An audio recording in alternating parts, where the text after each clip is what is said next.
if you only had one set of eyes, man, especially if you get to a situation where the kid's, you know, struggling in that one classroom and then that's all you see, boy, that's a tough lens to see through it. I guess the key would be like that, say the 4 teachers that have, they do communicate, right? So what's the flag Absolutely. that makes all 4 teachers, which there's multiple combinations of teachers for any kid, what's the flag that says, hey, I better check with his or her other teachers and what? Flag is like, professionalism at first level, right? That's the professionalism a teacher has in working with kids, because they know there's an issue, right? And that's sort of the first step to be there.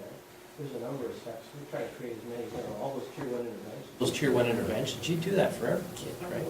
Let's find out what they're good at, what they like. Let's find out what's going on. It could be something simple as kids hungry, and, you know, we need to make sure that they got food, or something bigger than that, or whether, I don't know if it's bigger, but it's something different, right? So whatever those interventions are, and the fact that that's the first step, and then we have other steps that they can go to next. For most high schools, I know when at Dover, it used to be Friday mornings, we'd have a school-based team meeting. Does that still happen, Scott? So Friday morning, right, there's a referral that could come to the school-based team, and then that's where you get your first level of team working here. When they've made their attempts, then it goes to the, you know, we would send that to the learning services team, or we did go to Chris and her team, and then, you know, and so, but the reality is, a lot of those are getting dealt with here, you know, and we're seeing successes that way, and that's where we talk about, most kids are tier 1. We just got to figure out what they're good at, right, and work with them. One of the other things for, just an example, Dover, you have, you know, counselors on site all the time who are responsible for certain students. And that counselor then looks at issues that are happening with a student that come in from those 4 teachers. So then that counselor would get those teachers together or talk to those teachers and say, you know, what do you see, what do you see? You know, speaking for you, 2 of them sitting here, but, you know, that's... So they're fortunate in the sense that in elementary school, the counselors aren't there always, every day, at least regular. And the universal practices that we're really scaling up as evidence-based practices are K-12. You know, we talk about the real-world learning experience, the balanced literacy, some very rich assessment for of and as learning. There's something that we're really going to be strengthening in the district, so teachers are just more empowered to always be proactively watching for how are students engaged in this learning, how are they responding to it, how can I adjust both the learning environment and the instruction to meet their needs. So this will be part of our work. I think what I really, and I'm not an expert, I'm only a trustee, but what I I've never love... heard the word only in front of trustee before. I'm a lonely trustee.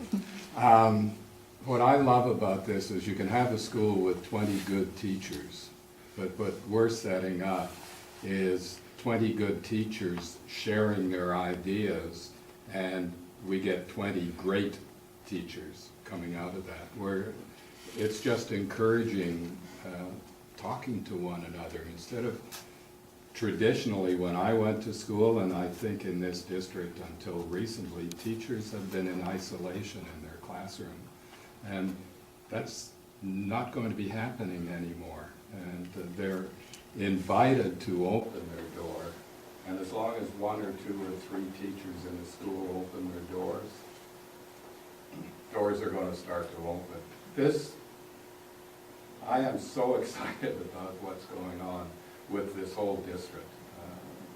It's really great things are going to be happening for our kids, and starting from the cradle through kindergarten and through to grade 3, when we're going to have 99.9% of our kids doing well, and therefore going to do well in high school and beyond. So we've got great teachers in this district, and they're just going to get gooder. There's a couple hands back there. I'm just watching the time.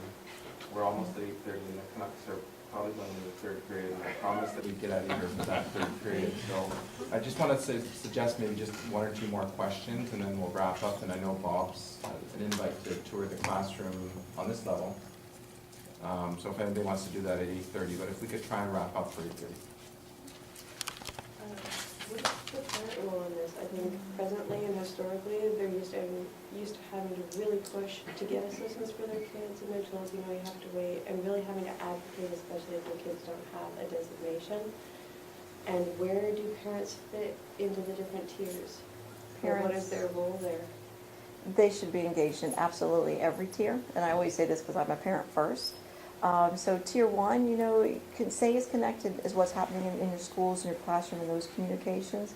But when students are struggling, we'll always be encouraging teachers to make those contacts to parents so that you're part of the conversation. And so you know exactly what's happening with your students. That has to be part of the work. And, because we're going to be more proactive, because we're really looking at those first signs of challenges for our learners, that it should alleviate that need to have to always be the advocate and become more of a team. It is really where we should go with this framework.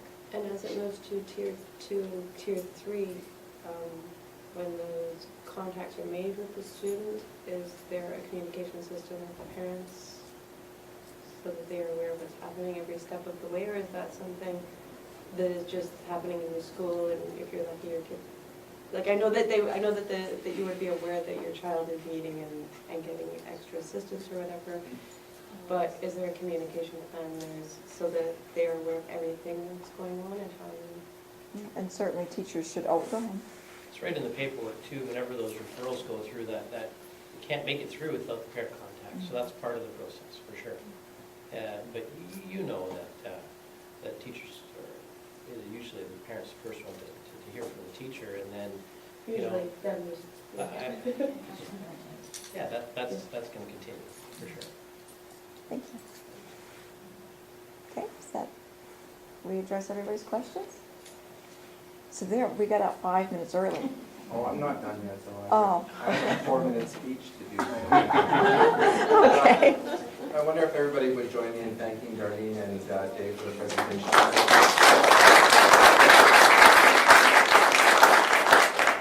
Good conversation is exactly what we were looking for. And as Bob was saying earlier, doing the plugs for the next couple of sessions. So we have 2 more sessions. Thursday, March 14th on the personalization of learning. And then Tuesday, April 9th on project-based learning. If you don't have a poster, grab one on the way out. Thank you, Sharon and Bill, the 2 of our trustees, for coming out this evening. We appreciate that. With that, I think, is there anything else I should mention before we wrap up? Bring one person with you. Oh, yes.